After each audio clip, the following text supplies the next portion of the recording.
આજે આપણે રાજવી ફાટક થી લઈ ભવાનીનગર ફાટક તરફના જે અનધિકૃત બાંધકામો હતા તે દૂર કરવાની કાર્યવાહી હાથ ધરી છે। આ જે બાંધકામ છે એ આપણી પાણીની મેઇન લાઈન ઉપર અને રસ્તા પૈકીની જમીન ઉપર હતા અને આગળ LC2 પાસે આપણે જોઈએ છીએ ઘણા સમયથી પાણીની લાઈનો સતત તૂટતી હતી અને પાણીનો ખૂબ જ વેડફાટ થતો હતો અને જેના લીધે પાણી આપણે જે જથ્થો છે એનો મોટાભાગે વેડફાટ થતો હતો।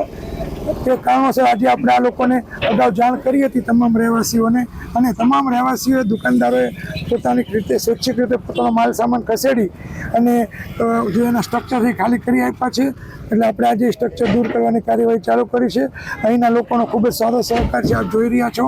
બધા તમામ બાંધકામ છે એ ખાલી છે, અંદર કોઈ જાતનો માલ સામાન કે કોઈ પ્રકારનો રાખવામાં આવેલ નથી।